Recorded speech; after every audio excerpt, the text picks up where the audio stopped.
NCP নেতাকর্মীদের ওপরে হামলা ও সংঘর্ষের জেরে বুধবার রাত ৮টা থেকে আজ সন্ধ্যা ৬টা পর্যন্ত কারফিউ চলছে গোপালগঞ্জে।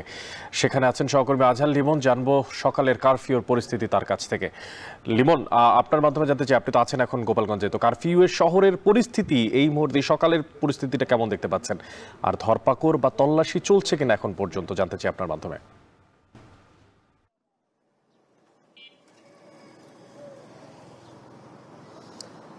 অনেক পুরো গোপালগঞ্জ জেলায় যে কারফিউ জারি করা হয়েছে জেলা প্রশাসনের পক্ষ থেকে, সেটির কিন্তু এর মধ্যে 11 ঘন্টা পার হয়ে গেছে, আরও প্রায় 12 ঘন্টা এই কারফিউটা আছে।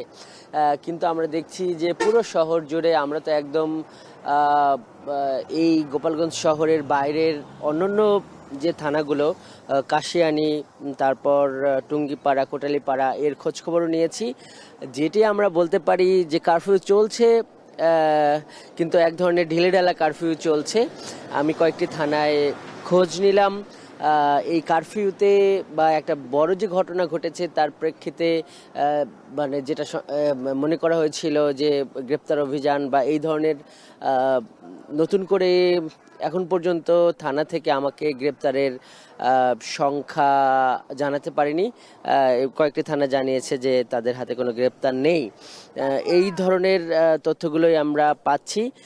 আর যেটি দেখছি যে যেহেতু গতকাল সন্ধ্যার পরও এই রক্তক্ষয়ী সংঘর্ষটা হয়েছে, যেখানে হতাহতের ঘটনা ঘটেছে, তারপরের দিন যেই সকাল হওয়ার, যদিও এখনও শহর পুরোপুরি জেগে ওঠেনি, তারপর আমরা দেখছি যে সকাল হওয়ার সঙ্গে সঙ্গে এই গতকালের যে সংঘর্ষ সংঘাতের যে চিত্রগুলো, সেটি কিন্তু আরও স্পষ্ট হয়ে ফুটে উঠছে। আমরা এখন পুলিশ লাইন্স এলাকায় আছি। গতকাল কিন্তু এই পর্যন্ত সংঘর্ষটি ছড়িয়েছে এবং এইখান থেকে প্রায় 2 কিলোমিটার দূরের যে পৌর যে মুক্ত মঞ্চ, সেখানে কিন্তু এনসিপির সমাবেশটি ছিল এবং সেখান থেকে বলা চলে যে মহাসড়ক পর্যন্ত এই সংঘাতটি কিন্তু ছড়িয়ে পড়েছিল। আর এখন যে দেখছি যে কারফিউ যদিও চলছে, তারপরেও দোকানপাট মোটামুটি খোলা আছে। আমরা এই মহাসড়কের পরিস্থিতি দেখলাম যে যেহেতু এই গোপালগঞ্জের ভেতর দিয়ে একটা বড় মহাসড়ক চলে গেছে, যেটা ঢাকার সাথে খুলনা, বাগেরহাট, অনেকগুলো জেলাকে সংযুক্ত করে, এই জায়গায় যান চলাচল মোটামুটি স্বাভাবিক আছে। আর যেটি বলছি যে যদিও মানে ঢিলেঢালা কারফিউ, তারপরও অন্যান্য স্বাভাবিক দিন যেমন থাকে সেই ধরনের কিন্তু দিনটা না।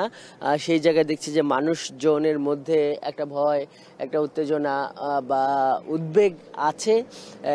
এবং আইনশৃঙ্খলা রক্ষা বাহিনীকে আমরা সারা রাতি দেখেছি যে টহল দিতে, এবং যেটি দেখেছি যে ভিন্ন ভিন্ন রেঞ্জ বা জেলা থেকেও পুলিশ এনে স্ট্রাইকিং ফোর্স হিসেবে এই গোপালগঞ্জে নিয়ে আসা হয়েছে। তো এই চিত্রগুলো আমরা দেখছি, আমরা আরও খোঁজখবর রাখছি। তো আপাতত এই সকাল পর্যন্ত আমার কাছে এই ছিল অনেক। গোপালগঞ্জ থেকে যুক্ত ছিলেন সহকর্মী আজহার লিমন, জানাচ্ছিলেন সেখানকার যে সবশেষ পরিস্থিতি, তার সবশেষ